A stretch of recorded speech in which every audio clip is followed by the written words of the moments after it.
시험에 들지 않게 깨어 있어 기도하라, 이런 제목으로 하나님 말씀을 전하도록 하겠습니다.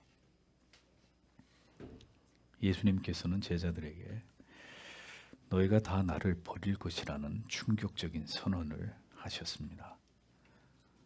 주님의 이 같은 예언을 도저히 인정하고 받아들일 수 없었던 베드로를 비롯한 모든 제자들은 일제히 그 사실을 부인하고 있었습니다.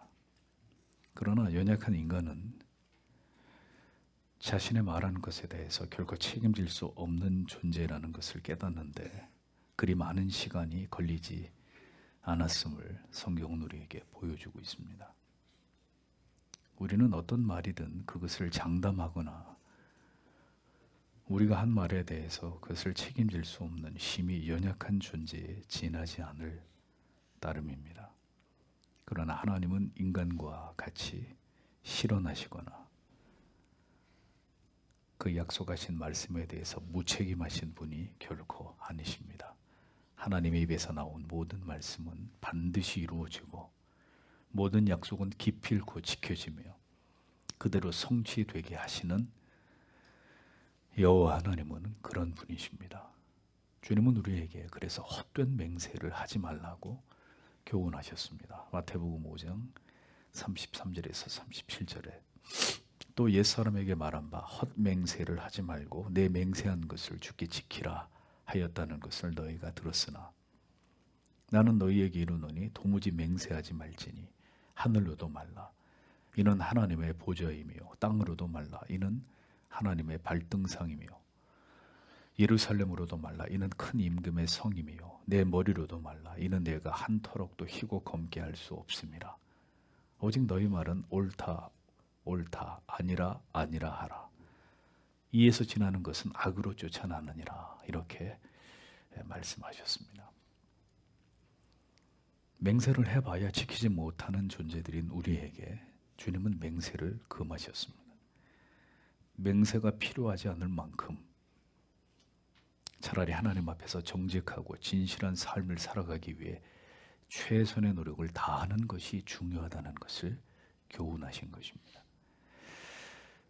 그 시대 유대인들은 그리고 지금의 우리들은 역시 마찬가지로 맹세하기를 좋아합니다. 지키지 못하는 헛되고 거짓된 맹세를 남발함으로 사람들로 하여금 쉽게 우리를 믿게 만들려고 합니다. 장담을 하거나 맹세를 하면 나를 더 신뢰할 만한 사람으로 보일 것이라고 그렇게 믿기 때문입니다. 제자들을 보십시오. 절대로 그럴 일이 없다고 장담을 했던 그들의 그 요란한 말은 모두 허세에 불과했을 뿐입니다. 행동은 말보다 소리가 큰 법입니다. 맹세를 남용하는 것은 행위에 치열하고 진지한 노력 없이 그저 새치 혀로 손쉽게 신뢰를 얻고자 하는 그릇된 욕심이 될 수 있는 것입니다.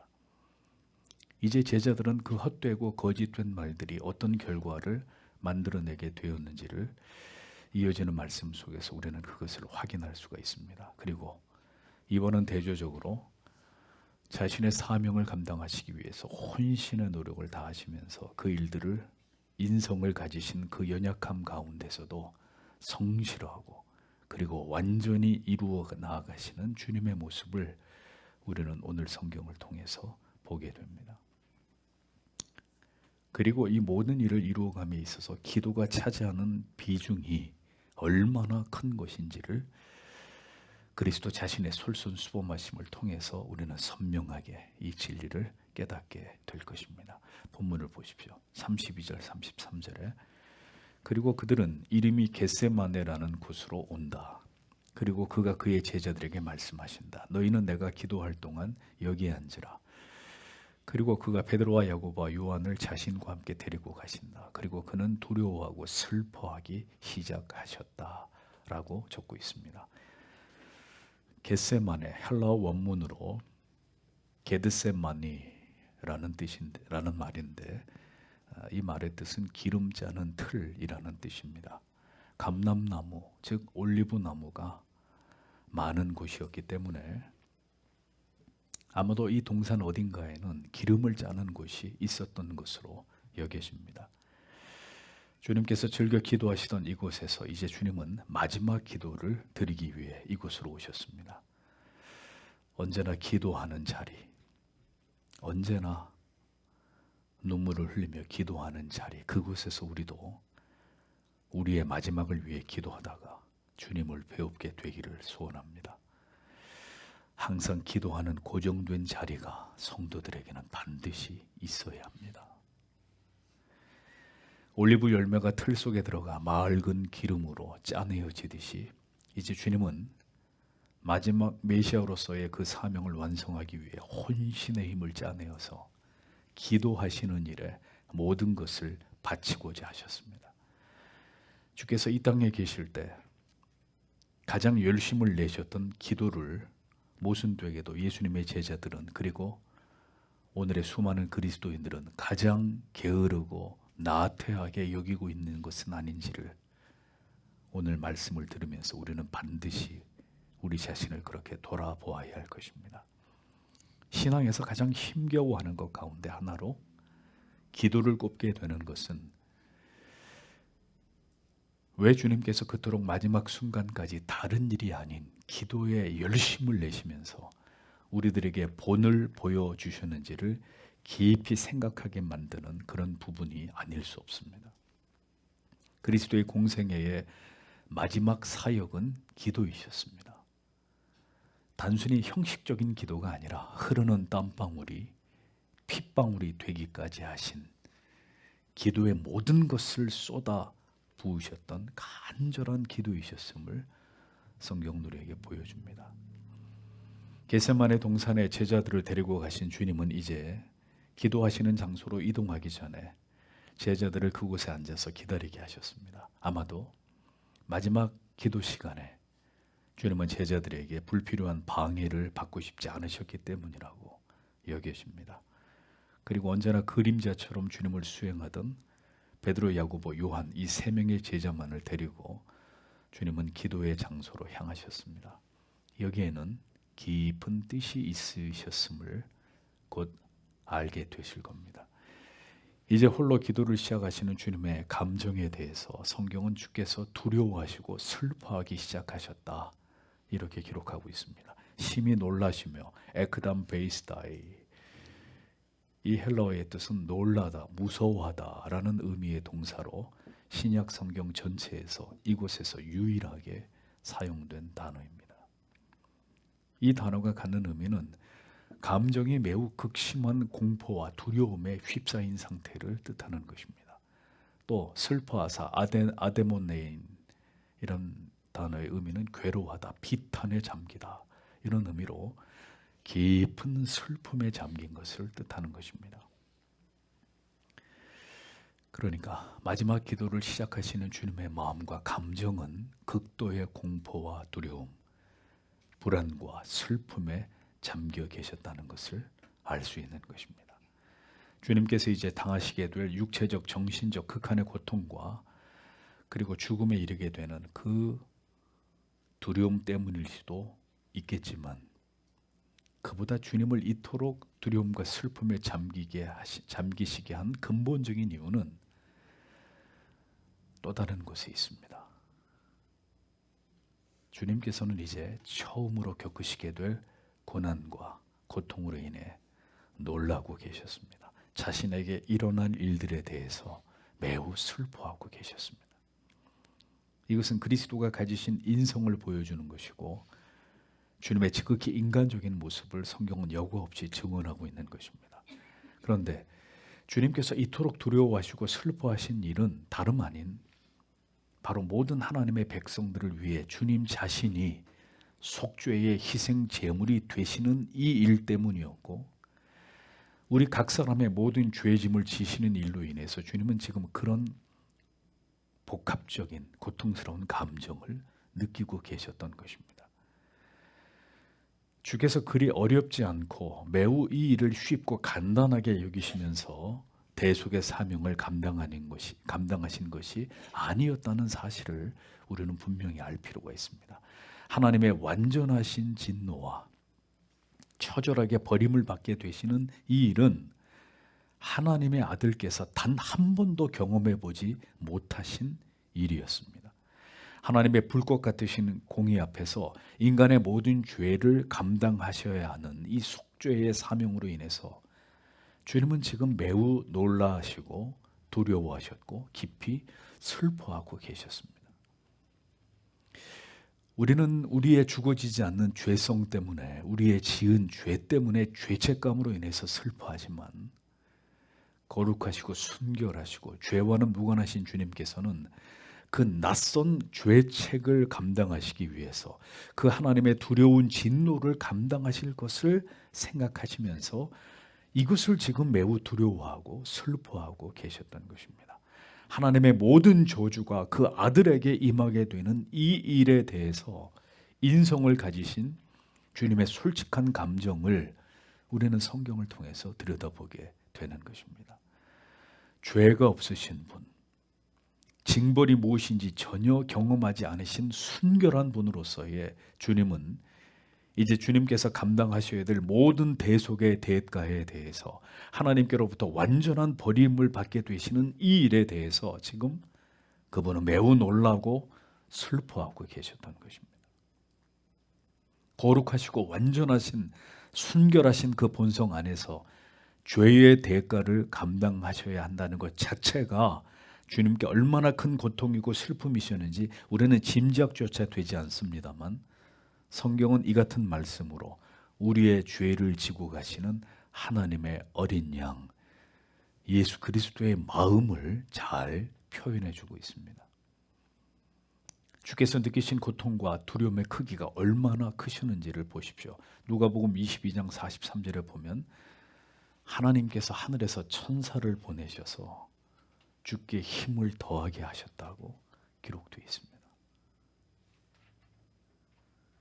대속의 위대하신 사명을 감당하시는 일이 메시아에게 얼마나 큰 고통이고 슬픔이셨는지를 우리는 상상조차 할 수 없는 주님이 당하신 그 고뇌를 기억할 필요가 있습니다. 겟세마네 동산으로 나아가신 주님은 누가복음 20장 40절에 보면 그곳에 이르러 저희에게 이르시되 시험에 들지 않기를 기도하라 하시고 이렇게 제자들에게 이르신 것을 볼 수 있습니다. 시험에 들지 않게 기도하라고 하신 말씀은 주님이 제자들에게 늘 강조해 오셨던 말씀이었습니다. 주님이 가르치신 기도 속에도 우리를 시험에 들게 하지 마옵시고 다만 악에서 구하옵소서라고 매일 그렇게 기도하라고 말씀해 주셨던 것을 볼 수 있습니다. 주님은 이렇게 우리들에게 시험과 유혹에 들지 않기를 매일 깨어서 기도하라고 가르치셨습니다. 그것은 우리가 그만큼 유혹과 시험에 약한 존재들이고 쉬 넘어지는 존재들이라는 것을 아셨기 때문입니다. 모든 시험과 우리에게 찾아오는 유혹은 오직 기도로만 이길 수 있습니다. 기도하지 않으면 반드시 패배하게 되어 있습니다. 기도가 멀어질 때 우리의 신앙도 식어지고 신앙에 대한 열정도 사그러들기 마련입니다.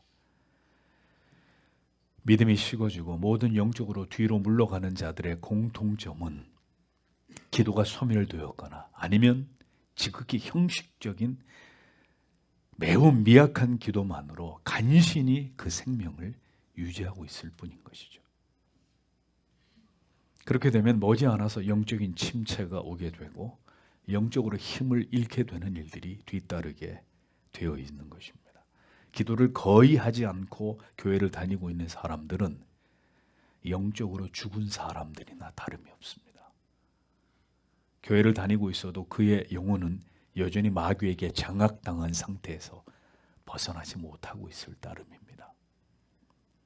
언제나 쉽게 패배하고 항상 타협하고 핑계와 변명으로 가득할 뿐인 항상 시험에 들어 넘어질 모든 준비가 되어 있는 그런 게으른 신앙생활에서 벗어나지 못하게 되는 것입니다.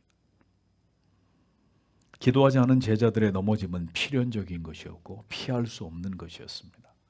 항상 잘난 체하면서 자신을 과신하는 베드로, 어머니를 앞세워서 친인척이라는 이유로 가장 높은 자리에 앉기를 예수께 청탁했던 야고보와 요한. 주님은 왜 마지막 기도의 자리에 이 세 명의 제자를 데리고 가신 것일까요? 여기에는 주님의 깊은 뜻과 그들을 향하신 깊은 사랑이 담겨 있습니다. 그들은 얼마나 자기 자신에 관해서 무지한 존재들이고 그들이 얼마나 허황된 생각을 하고 있는 그런 자들에 지나지 않은지를 주님은 한시도 깨어 기도하지 못하던 그들의 어리석고 나약한 모습을 그들 스스로 마주하게 만드심으로 그들이 자신들의 그 연약함을 올바로 보고 깨달을 수 있기를 바라시면서 이 세 명의 가장 문제의 제자들을 데리고 주님은 마지막 기도의 처소로 향하셨던 것입니다. 그 마지막 순간에도 주님께서는 제자들을 교훈하시고 그들이 겸손한 그리스도의 제자들이 되기를 간절히 원하셨던 모습을 볼 수 있습니다.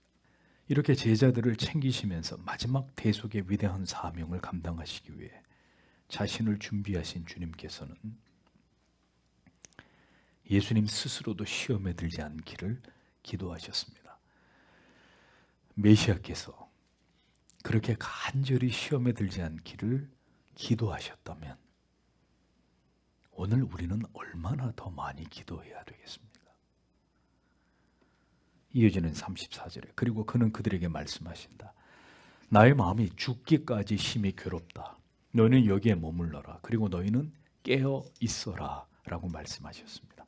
심히 고민하여 페릴위포스, 심히 괴로운, 몹시 슬퍼하는 이런 뜻입니다. 죽게 되었으니 헤오스다나투, 죽음에 이르기까지라는 의미인데 이것은 인간이 겪을 수 있는 최악의 정신적 고통을 가리키는 것입니다. 자, 주님은 이렇게 거듭 주님의 심정을 밝히셨습니다.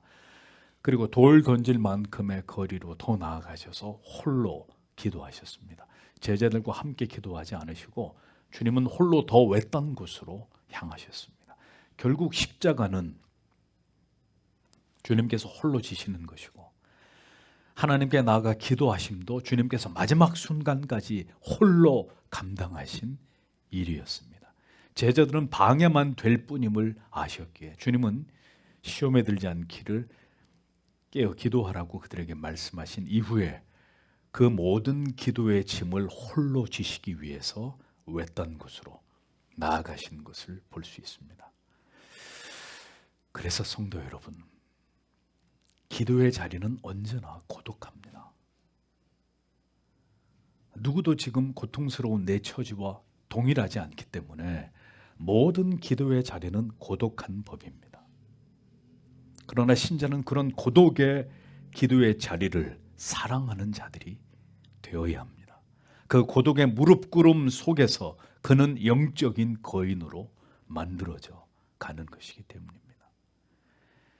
믿음이 연약할 때는 함께 같이 할 수 있지만 결국은 성경을 묵상하는 일도 그리고 깊은 기도 가운데로 나아가는 일도 고독 속에서 우리 개개인이 하나님 앞에서 감당해야만 되는 일들입니다.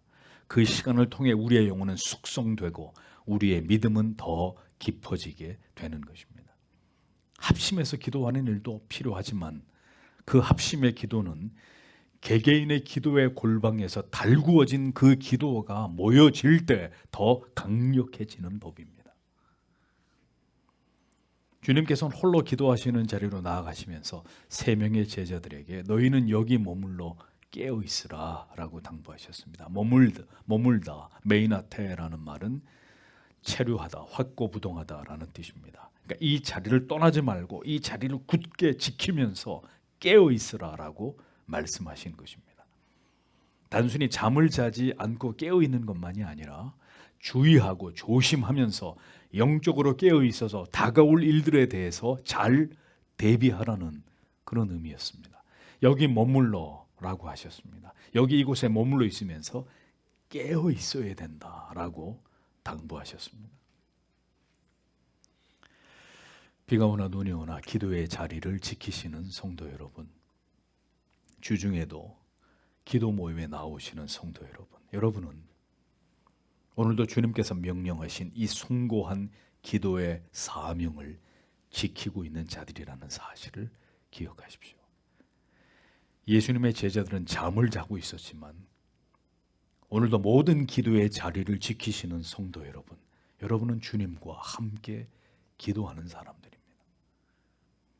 여러분을 목양하는 목사에게 기도로 힘을 실어주시는 것이고, 이 예배당에서 제자들이 다하지 못한 기도의 동역을 감당해 나아가는 귀한 기도의 동역자들이 되시는 것입니다. 그것이 바로 주를 닮은, 주를 위한 주님의 남은 헌신과 충성을 감당하는 일이고 하나님을 기쁘시게 하는 일입니다. 항상 만민이 기도하는 집에 머물면서 오늘도 주님을 대신하여 깨어 기도하는 성도들, 그들의 가치는 하늘의 별과 같이 영롱하고 아름다운 것입니다. 35절에서 36절을 보십시오. 그리고 그는 조금 나아가신 후에 땅 위에 엎드려 계셨다. 그리고 그는 만약 그것이 가능하다면 그때가 자기로부터 지나갈 것을 기도하고 계셨다. 그리고 그가 말씀하고 계셨다. 아바 아버지여, 당신에게는 모든 것들이 가능합니다. 당신은 이 잔을 나로부터 옮기십시오. 그러나 내가 원하는 것이 아니라 다만 당신이 원하는 것을 하십시오 라고 기록되어 있습니다. 주님은 땅에 엎드려서 기도하셨습니다. 유대인들은 여러 가지 자세로 기도를 드렸는데 그 중에 땅에 엎드리는 기도는 가장 간절하고 절박한 기도의 모습을 의미합니다. 여러분, 지금까지 예수 믿으시면서 예배당 바닥에 엎드려서 기도해 보신 적이 있으십니까? 주님의 기도는 가능하다면 주님께서 감당하셔야 될 그 십자가의 순환이 자신에게 지나가기를 원하시는 기도로 시작되었습니다. 하나님의 진노와 저주를 감당해야 될 그 모든 순환과 죽음이 주님께로부터 피해가기를 주님은 기도하셨습니다.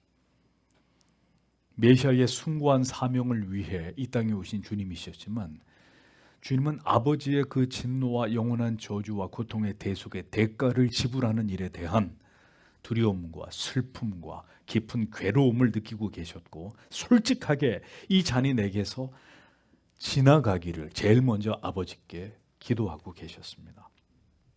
이것은 인성을 가지신 그리스도께서 느끼셨던 고뇌의 극치를 보여주는 것입니다. 피할 수 있기를, 부디 이 악몽 같은 일이 그 시간이 지나가기만을, 그런 일이 일어나지 않기를, 제발 여기서 나를 건져 주시기를.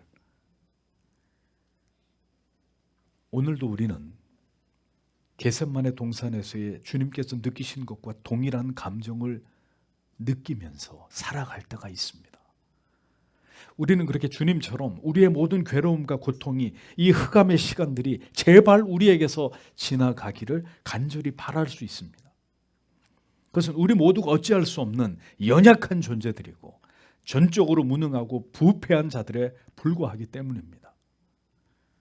이어지는 36절을 보면 매우 친근한 표현인 아바라는 말이 나오죠. 아바 아버지께, 이 잔을 옮겨주실 것을 아바 아버지께 주님이 구하고 계셨던 것을 볼 수 있습니다. 아바라는 말은 우리말로 아빠와 같은 아주 친근감 있는 표현입니다.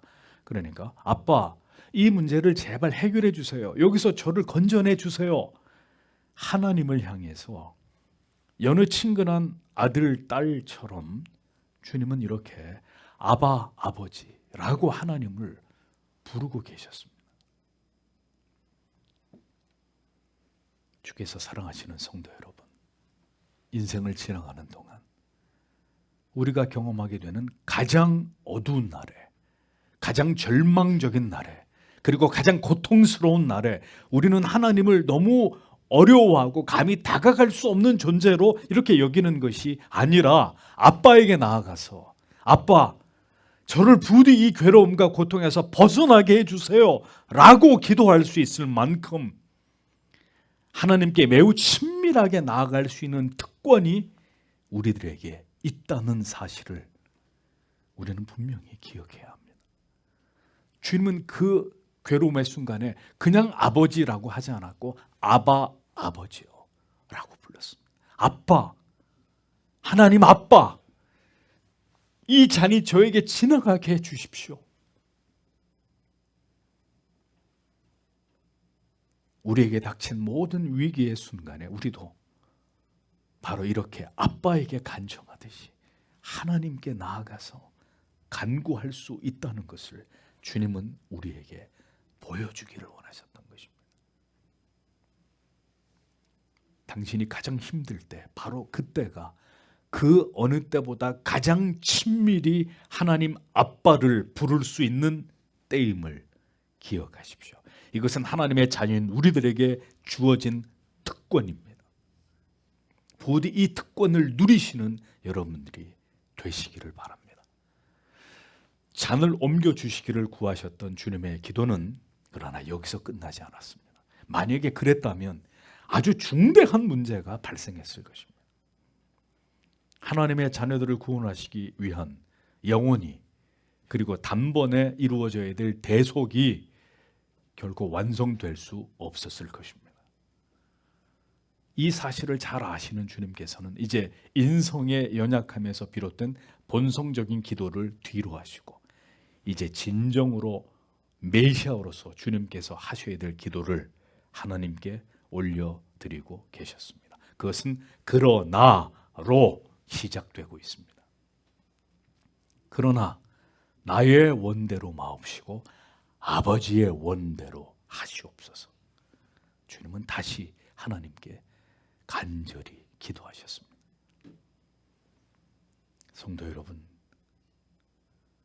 우리도 이 그러나로 시작하는 이 주님의 기도를 기억하면서 본받아야 합니다.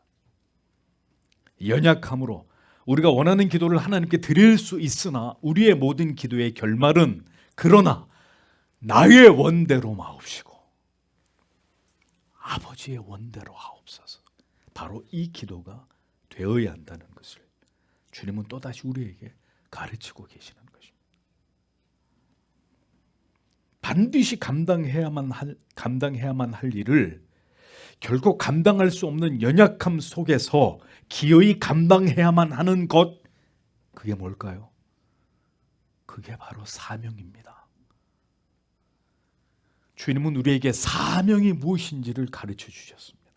그리고 그 사명을 완수하는 일에 반드시 필요한 것은 주님과 같은 하나님을 향한 간절한 기도라는 것을 우리에게 선명하게 교훈하고 계셨던 것입니다. 아버지의 사명, 어머니의 사명, 직분자의 사명, 목사, 장로, 집사의 사명, 우리는 이 사명이라는 두 글자에 담긴 무거운 의미를 진지하게 생각해야 합니다. 그것은 분명 영광입니다.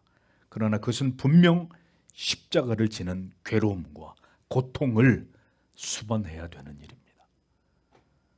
부디 나의 잔을 옮겨달라고 간청하실 만큼의 괴로움과 고통으로 가득한 길이 사명의 길입니다. 인간으로서의 주님의 마음은 이 잔을 피하시는 것이었습니다.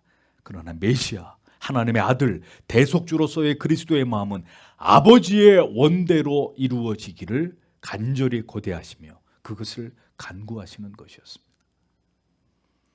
요한복음 18장 11절에서 주님은 예수께서 베드로더러 이르시되 검을 집에 꽂으라. 아버지께서 주신 잔을 내가 마시지 아니하겠느냐 라고 말씀하셨습니다. 하나님 아버지께서 아들에게 주신 십자가의 그 사명의 잔이 있듯이 성도 여러분, 오늘 우리 각자에게도 우리에게 주신 잔이 있습니다. 우리에게 주신 사명이 있습니다. 우리가 감당해야만 되는 고난이 있습니다. 한 번도 경험한 적 없는 죄에 대한 하나님 아버지의 진노를, 그 두려운 저주를 주님은 홀로 감당하셔야만 했습니다. 요한복음 12장 24절에서 주님은 이렇게 말씀하셨습니다. 내가 진실로 진실로 너희에게 이르노니 한 알의 밀이 떨어져 죽지 아니하면 한 알 그대로 있고 죽으면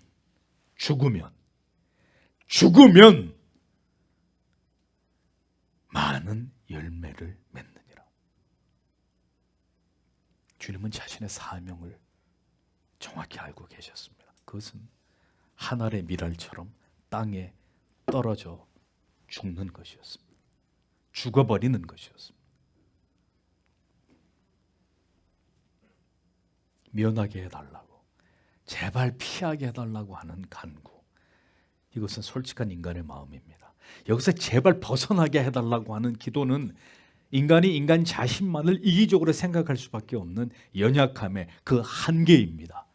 그러나 우리의 구주 메시아께서는 그 한계를 뛰어넘으셨습니다. 나의 원대로 마옵시고 아버지의 원대로 되기를 원하나이다. 사명은 나의 한계를 뛰어넘어 그것을 감당하는 것입니다. 얼마든지 할 수 있는 일을 하는 것은 사명이 아닙니다. 한계를 뛰어넘어서 감당하는 그것, 그래서 그것을 가능하게 하는 것은 오직 기도뿐이라는 것을 주님은 우리에게 가르쳐주고 계시는 것입니다.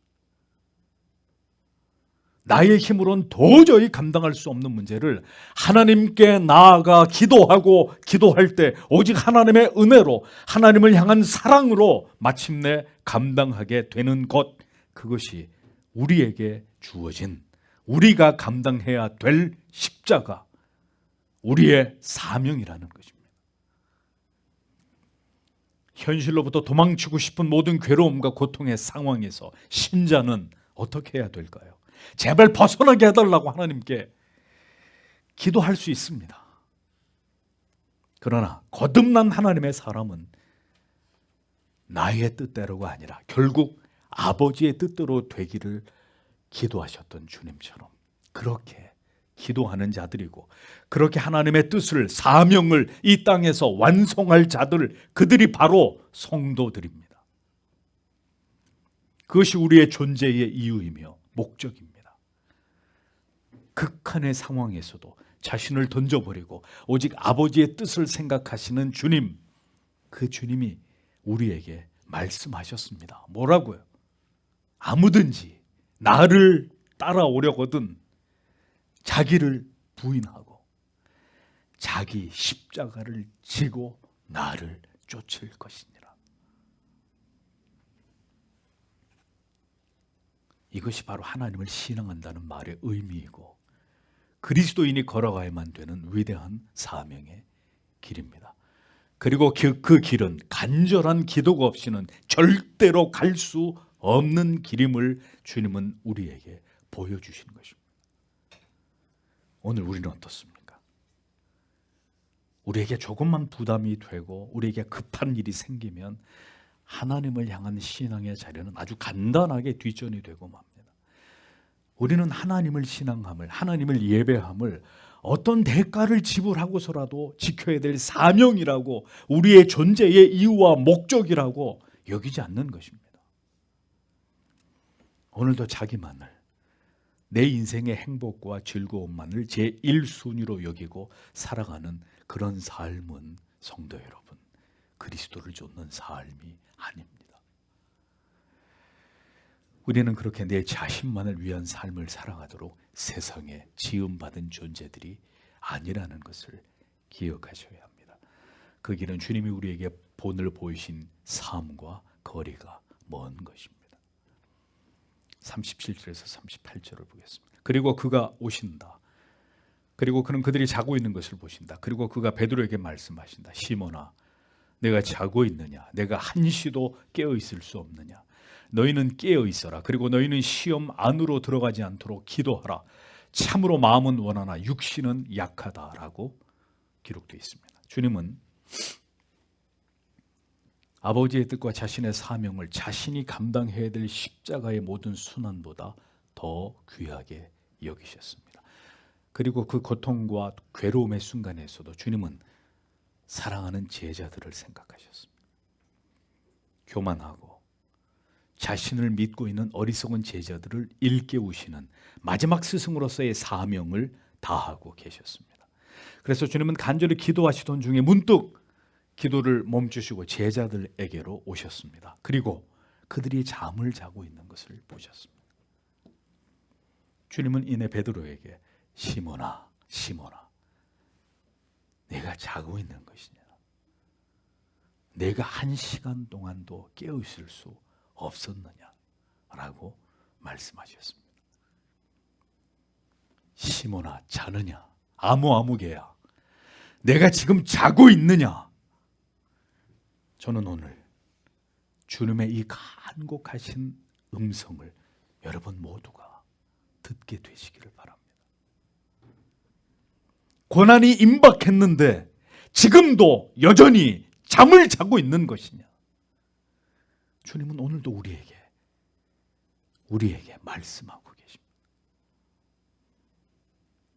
큰 소리치면서 절대로 자기는 실족하지 않을 것이라고 장담하던 그 베드로에게 주님은 이 말씀으로 베드로 자신을 깊이 돌아보게 하시기 위해 그를 이곳으로 데리고 오신 것입니다.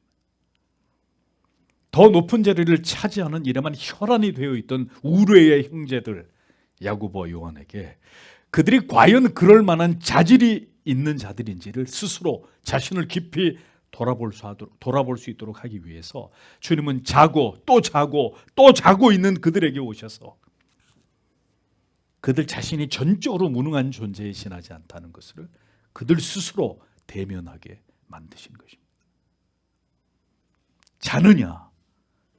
오늘도 우리에게 말씀하십니다. 오늘도 당신을 주님이 생각하고 계십니다. 너희가 1시간 동안도 깨어 있을 수 없더냐? 이 주님의 심히 안타까워하시는 음성이 우리 모두의 영혼의 창가에 들려지기를 소망합니다. 주님은 시험에 들지 않게 깨어 기도하라고 말씀하셨습니다. 이것은 제자들에게 반드시 필요한 일이었습니다. 그러나 주님은 이어 제자들의 문제가 무엇인지를 말씀하셨는데 뭐가 문제냐? 그런데 마음에는 원이로되 육신이 약하도다, 이렇게 제자들에게 말씀하셨습니다. 시험과 유혹에 들지 않기 위해서 우리에게 필요한 것은 지속적인 기도뿐임을 주님은 제자들에게 가르치셨고 주님 자신이 그것에 관해 본을 보여주셨습니다. 그런데 그럼에도 불구하고 시험에 드는 이유, 유혹에 넘어지는 이유, 우리가 신앙의 동력을 잃어버리게 되고 힘을 잃게 되는 모든 이유는 기도가 소멸되기 때문이라는 것입니다. 기도가 힘을 잃고 있기 때문이라는 것입니다. 위기와 고난을 능가하는 오직 기도의 자리에서만 부어지는 하나님의 은혜와 참된 평강과 진정한 위로를 맛보지 못하기 때문이라는 것입니다. 우리가 기도에 최선을 다하지 못하는 이유는 우리의 육신 때문이다 라고 주님이 지적하셨습니다. 원문을 직역하면 참으로 영은 진정으로 원하지만 육신은 약하다, 이런 뜻입니다. 한글 성경에 마음이라고 번역된 원문의 의미는 토푸뉴마인데, 토푸튜마라는 말인데 이건 마음을 말하는 게 아니에요. 뭘 말하는 거예요? 성령을 가리키는 거예요. 푸튜마. 원유로되 프로디모스, 열심 있는 자발적인 이런 뜻의 형용사입니다. 즉 우리 안에 거하시는 성령은 우리가 열심히 자발적으로 기도하기를 원하지만 우리의 게으른 육체가 연약한 것이 문제다라는 말씀입니다. 갈라디아서 5장 17절은 말씀합니다. 육체의 소욕은 성령을 거스리고 성령의 소욕은 육체를 거스리나니 이 둘이 서로 대적함으로 너희의 원하는 것을 하지 못하게 하려 함이라. 로마서 7장 25절은 우리 주 예수 그리스도로 말미암아 하나님께 감사하리로다. 그런즉 내 자신이 마음으로는 하나님의 법을, 육신으로는 죄의 법을 섬기노라 라고 기록하고 있는 것을 볼 수 있습니다. 이것이 우리의 성화가 더딜 수밖에 없는 이유이고 신앙이 질이 멸렬해질 수밖에 없는 까닭입니다. 그러므로 성도 여러분, 부디 열심을 품고 주님을 섬기셔야 합니다.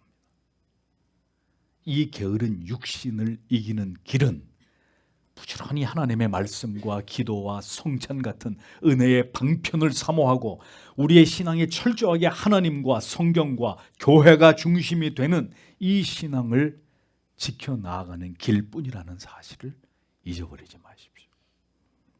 마지막 때가 될수록 모이기를 힘쓰라고 하신 이유도 바로 이것 때문입니다. 많은 그리스도인들이 머리로만 생각으로만 믿을 뿐입니다. 마음으로 교회 가야지, 마음으로만 성경 읽어야지, 마음으로만 기도해야지.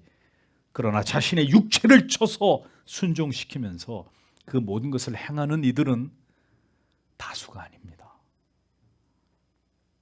그러기에 신앙은 언제나 제자리 걸음일 수밖에 없고 조금도 앞을 향해 나아가지 못하는 상태가 되는 것입니다. 더 깊은 은혜의 세계와 하나님의 오른손으로 우리를 붙드심을 맛보지 못하는 것입니다. 육신을 제어하고 육체를 복종시키는 일은 절대로 쉬운 일이 아닙니다. 다 우리가 경험을 통해 알고 있지 않습니까? 그러하기에 오직 경건에 이르기를 연습하라고, 정확한 언어는 훈련하라고 성경은 말씀하는 거예요. 훈련된 군인은 전장에서 평상시에 받은 혹독한 훈련대로 어떻게 용감하고 민첩하게 작전을 수행하면서 적을 물리칠 것입니다. 그러나 훈련이 되지 않은 군인들, 오합지졸들이 되어서 다 패배하고 말 것입니다. 그러니 왜 이 훈련이라는 단어를 썼느냐?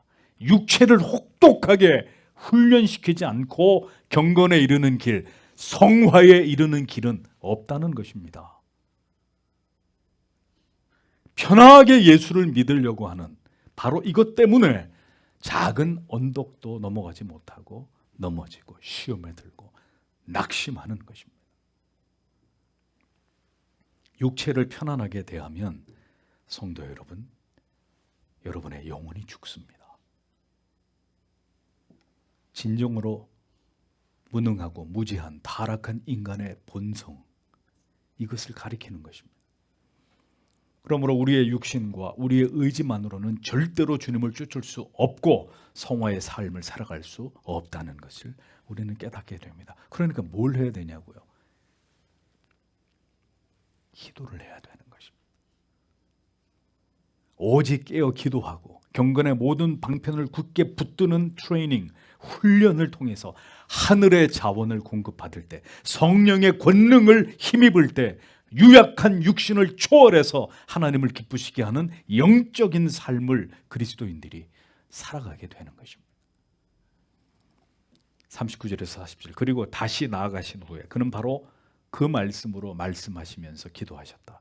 주님은 다시 기도의 자리로 나아가셔서 하나님께 자신의 사명을 위해 기도하셨습니다. 그리고 그가 다시 오셔서 그들이 깊이 잠들어 있는 것을 보셨다. 왜냐하면 그들의 눈들이 내리 감기고 있었기 때문이다. 그리고 그들은 그에게 무엇을 대답할지 알지 못했었다. 이렇게 기록되어 있습니다. 두 번째, 세 번째, 주님은 계속 자고 있는 제자들을 깨우러 오셨습니다. 자, 제자들을 보십시오. 이제는 민망해서 주님께 아무 대답도 못하는 상황이 됐다고 성경이 기록합니다. 부끄럽고 창피해서. 그렇게 철저하게 넘어져 봐야 자기를 제대로 알게 되는 것입니다. 우리는 우리 자신이 뭐든지 할 수 있는 존재라고 때때로 착각을 합니다.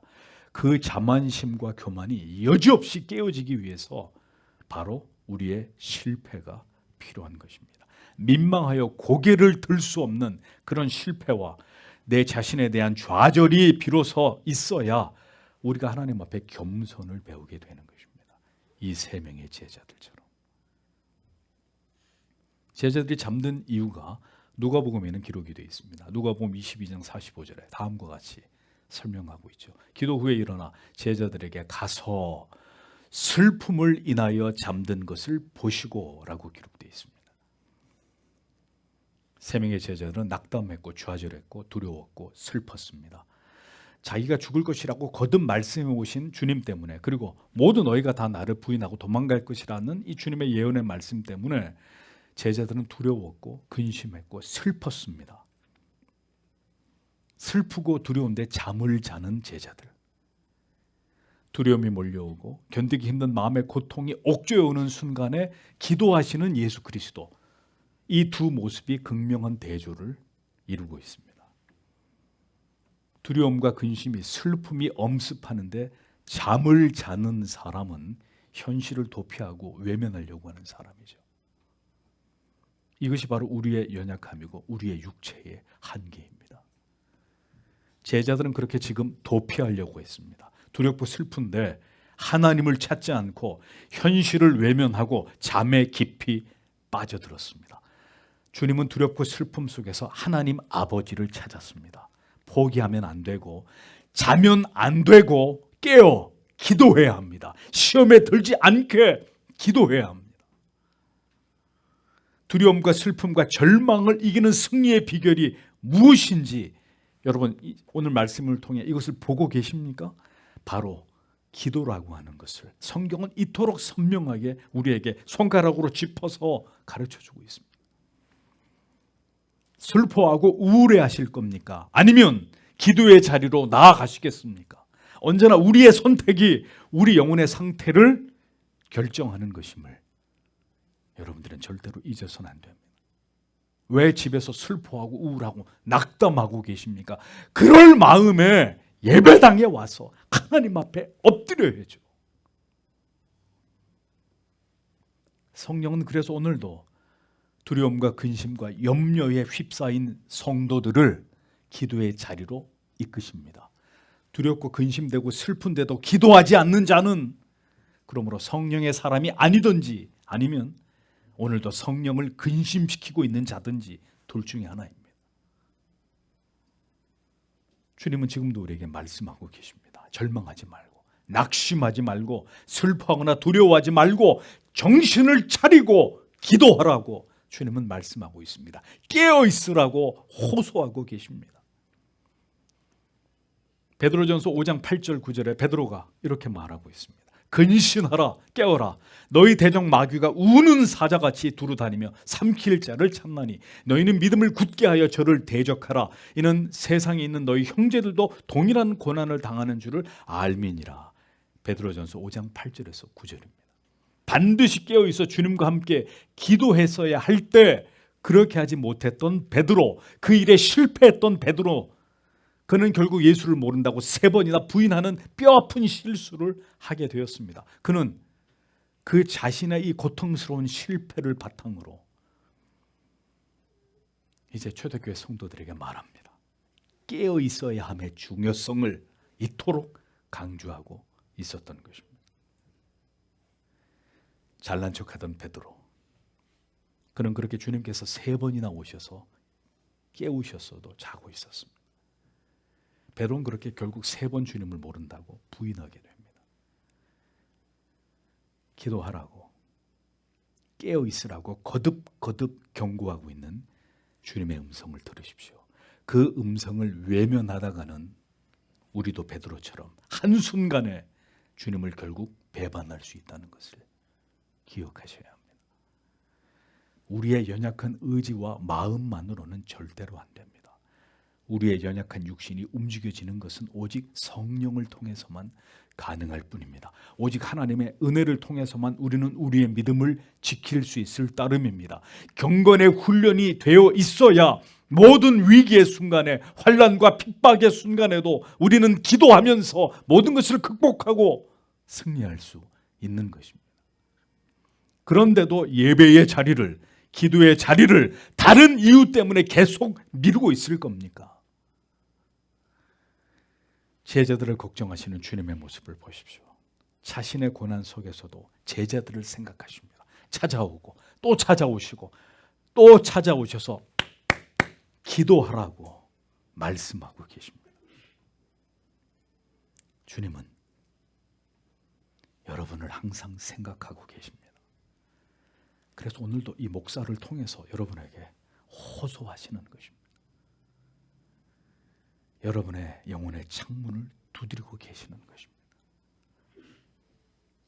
잊지 마십시오. 우리는 잠을 자고 있고 우리는 기도를 멈추고 있어도 우리의 영원한 중보자 되신 예수 그리스도는 오늘도 여러분을 위해 기도하고 계십니다. 로마서 8장 26절은 말씀합니다. 이와 같이 성령도 우리 연약함을 도우시나니 우리가 마땅히 빌 바를 알지 못하나 오직 성령이 말할 수 없는 탄식으로 우리를 위하여 친히 간구하시느니라. 말할 수 없는 탄식으로 우리를 위해 기도하고 계시는 분이 주님의 영이심을 잊지 마십시오. 예배 시간은 언제나 졸음으로 일관하시는 성도 여러분, 예배 언제나 지각을 하고 또 번번이 예배 나오지 않는 분들, 이번 주에도 성경을 전혀 묵상하지 않으신 분들, 끝도 없는 넘어짐을 우리는 이렇게 매일 반복하고 있을 때 오늘도 주님은 당신의 잠자고 있는 영혼에 찾아오십니다. 또 찾아오시고 다시 찾아오십니다. 그리고 우리가 스스로 그 깊은 잠에서 깨어나기를 기도하고 계십니다. 41절에서 42절을 보겠습니다. 그리고 그가 세 번째로 오신다. 그리고 그가 그들에게 말씀하신다. 이제부터 너희는 자라. 그리고 너희는 쉬어라. 그것은 충분하다. 그때가 왔다. 보라, 인자가 죄인들의 손들에 넘겨진다. 너희는 일어나라. 우리가 함께 가자. 보라, 나를 넘겨주는 자가 가까이 왔다라고 기록되어 있습니다. 세 번째, 주님은 자고 있는 제자들에게 오셨습니다. 그러나 이제 더 이상 그들을 깨우기 위해 오신 것이 아니라 이제는 주님께서 감당하셔야 될 일들을 감당하실 때가 되었음을 알리기 위해서 그들에게 오셨습니다. 주님의 간절한 기도가 이제 끝이 났습니다. 아무런 준비가 되어 있지 않은 제자들과 대조적으로 우리의 메시아 구주 예수 그리스도께서는 이제 모든 준비가 끝나셨습니다. 그 깊은 간절한 기도 속에서 이제 주님께서 감당하실 사명을 능히 감당할 능력을 아버지께로부터 받으셨습니다. 주님이 말씀하십니다. 이제는 자고 쉬라. 그만이다. 때가 왔도다. 자, 이제는 자고 쉬라 라는 이 주님의 말씀의 의미는 다소 냉소적인 의미로 이제는 너희가 무한정 자고 쉬어도 상관없다. 이제는 더 이상 너희에게 깨어 있어야 된다고 말할 이유가 없는 마침내 그 때가 왔다라는 뜻입니다. 주님은 인자가 죄인에 넘겨지게 되는 바로 그 시간이 이제 이르렀다는 사실을 제자들에게 말씀하셨습니다. 그리고 주님은 용감하게 그리고 담대하게 말씀하셨습니다. 이제 모든 일들이 일어나야 하고 그 일을 이제 나는 감당하기 위해서 나의 길로 나는 나아갈 것이다. 인자가 죄인의 손에 팔리우느니라. 일어나라, 함께 가자. 보라, 나를 파는 자가 가까이 왔느니라. 주님은 전혀 위축되시거나 겁에 질리시거나 두려워하지 않으시는 위험찬 모습으로 이제 주님 자신을 잡으러 오는 무리들을 바라보고 계셨습니다. 주님은 기도를 시작하실 때 분명 심히 놀라시고 슬퍼하셨습니다. 자신의 마음이 심히 고민하여 죽게 되었다고 말씀하셨습니다. 그러나 기도를 마치신 주님은 마치 개선 장군처럼 용감하시고 늠름하신 모습으로 바뀌어 있었습니다. 요한복음 18장 1절에서 3절에는 주님을 잡으러 오는 자들에 대해서 이렇게 기록하고 있습니다. 예수께서 이 말씀을 하시고 제자들과 함께 기드론 시내 저편으로 나가시니 거기 동산이 있는데 제자들과 함께 들어가시다. 거기는 예수께서 제자들과 가끔 모이시는 곳이므로 예수를 파는 유다도 그곳을 알더라. 유다가 군대와 및 대제사장들과 바리새인들에게서 얻은 하속들을 데리고 등과 회와 병기를 가지고 그리로 오는지라 라고 기록되어 있습니다. 사내들인의 종교 권력가들과 성전 경비병 그리고 로마 군사 600명을 합쳐서 약 1000명이 가까이 되는 인원이 지금 주님을 잡으러 오고 있었습니다. 그들이 주님이 계신 곳을 어떻게 알았을까요? 바로 배신자 유다가 그들을 이끌고 앞서서 주님을 잡으러 오고 있었습니다. 자, 주님의 모습이 상상이 되십니까? 주님은 혈투에 가까운 기도로 피와 땀으로 흥건하게 젖어 계셨을 것입니다. 피와 땀에 젖은 모습으로, 그러나 주님은 그 어느 때보다도 위험 있는 모습으로 자신을 잡으러 오는 원수들 앞에 서셨습니다. 간절한 기도 끝에 주님은 이제 메시아로서의 가장 감당하시기 힘든 그 사명 앞에 서 계셨습니다. 성도 여러분, 인생의 가장 힘든 시간을 지나갈 때 그 시간이 우리가 꽃단장하는 시간일까요? 간절한 기도와 금식으로 사투를 벌이면서 우리는 그 모든 시간들을 맞이하는 자들이 되어야 합니다. 하나님이 고난을 주어도 전혀 그 고난을 고난으로 여기지 않고 간절한 기도로 식음을 전폐하고 하나님을 찾지도 않는 이런 그리스도인들과 이런 잠든 교회에 무슨 소망이 있겠습니까? 그렇게 깊고 간절한 기도에 승리하신 주님은 용감하셨습니다. 그리고 담대하셨습니다. 기도에 패배한 제자들은 오합지졸들이 되었습니다. 모두 뿔뿔이 다 도망쳐버렸습니다. 고난이 기다리고 있는 미래를 향해서 오늘 주님이 일어나라, 함께 가자 라고 우리에게 말씀하실 때 우리는 어떤 모습일까요? 우리의 마음은 어떤 상태일까요? 기도하면 우리의 힘과 의지로 도저히 갈 수 없는 길을 갈 수 있습니다. 그러나 기도하지 않으면 반드시 우리가 가야 될 그 길을 포기하게 될 것입니다. 기억하십시오. 어두움과 근심, 걱정, 두려움, 슬픔으로 시작해서 위풍당당한 모습으로 이제 사명을 향해 나아가시는 주님을 보십시오. 이것이 기도의 능력임을 주님은 우리들에게 보여주고 계시는 것입니다. 제자들은 큰 소리로 시작해서 모두 도망치는 것으로 끝이 나버렸습니다. 히브리서 5장 7절에서 10절에 그는 육체에 계실 때 자기를 죽음에서 능히 구원하실 이에게 심한 통곡과 눈물로 간구와 소원을 올렸고 그의 경외하심을 인하여 들으심을 얻었느니라. 그가 아들이실지라도 받으신 고난으로 순종함을 배워서 온전하게 되었은즉 자기를 순종하는 모든 자에게 영원한 구원의 근원이 되시고 하나님께 멜기세덱의 반차를 쫓는 대제사장이라 칭하심을 받았느니라 라고 기록되어 있습니다. 주님은 기도하시는 척 하신 것이 아닙니다.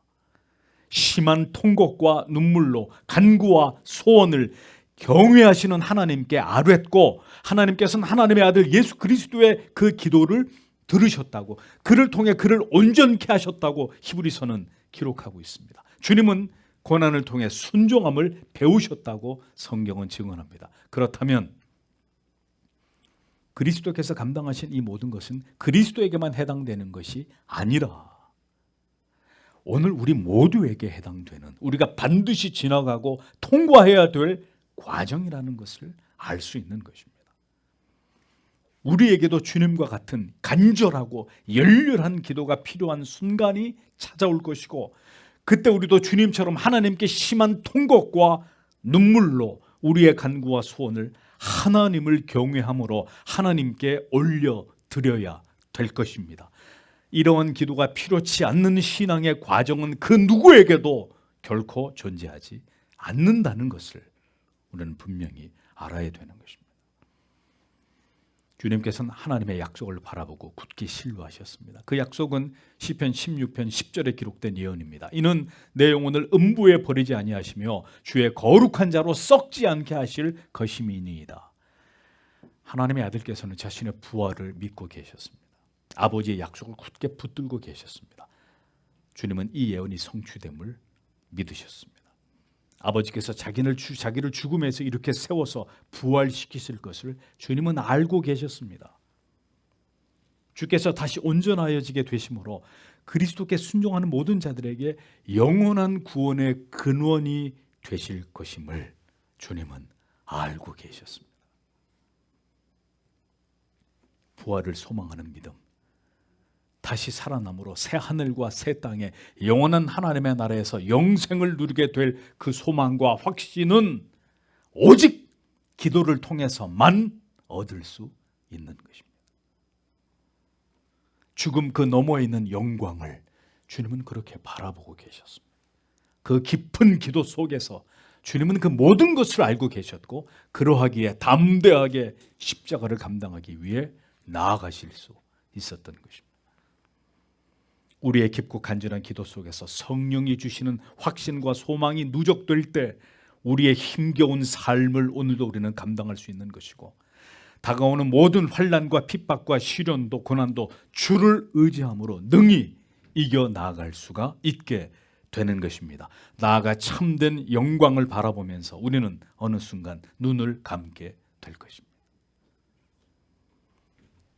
주께서 사랑하시는 성도 여러분, 이 진리를 기억하십시오. 주님은 겟세마네 동산에서 이 위대한 교훈을 우리에게 남겨놓으신 것입니다. 태산 같은 시련과 고난과 환경이 문제가 아닙니다. 다가오는 고통과 두려움이, 근심이 문제가 아닙니다. 오늘 우리에게는 주님과 같은 간절한 기도를 찾아보기 어렵다는 것이 제자들과 같이 넘어짐이 예견되고 있는 가장 중요한 이유가 되는 것입니다. 주님께서 십자가를 지시기 전 무엇 때문에 이 같은 간절한 기도를 하나님께 드리셨는지를 우리는 오늘 이 진리를 통해서 분명히 깨달아야 합니다. 그리고 우리 또한 주님과 같은 기도로 하나님 앞에 서야 합니다. 그렇게 기도의 모든 것을 걸고 하나님 앞에 엎드리며 우리의 미래를 준비하는 지혜로운 하나님의 자녀들이 되십시오. 다른 길은 없습니다. 우리의 미래에는 피할 수 없는 환난과 핍박이 반드시 우리를 기다리고 있습니다. 배도할 것이냐, 믿음으로 승리할 것이냐, 우리는 이 양갈래 길이 우리 앞에 놓여져 있습니다. 그러므로 부디 그리스도를 바라보십시오. 그분의 생애가 오늘 우리에게 무엇을 힘주어 말씀하고 있는지, 우리를 깨우고 있는지를 생각하십시오. 오직 하나님의 사람들만이 오늘도 이 진리를 통해서 깨달음과 은혜를 받을 것이고, 이제 다시 기도의 자리를 굳게 지키면서 간절히 하나님 앞에 기도하실 결심을 오늘 하게 되실 것입니다. 오늘의 당신의 기도의 모습이 당신의 미래를 보여주는 밑거름이 됨을 기억하십시오. 누군가는 승리하며 나아갈 것이고 누군가는 모두 패배하여 배도하여 믿음의 길에서 이탈하게 되는 일이 일어날 것입니다. 오늘도 성경은 이토록 선명하게 그리스도를 통해서 우리에게 말씀하고 있습니다. 여러분은 이제 어떻게 하시겠습니까? 깊이 잠든 채 지금처럼 살아가시겠습니까? 아니면 주님처럼 간절하고 열렬히 기도하심으로 여러분의 미래를 대비하는 자들이 되시겠습니까? 주님이 우리 모두를 기도의 자리에서 견고하게 붙들어 주시기를, 성도 여러분, 오늘도 이 말씀을 들으면서 하나님 앞에 다 함께 간절히 기도하기를 소원합니다. 기도하겠습니다.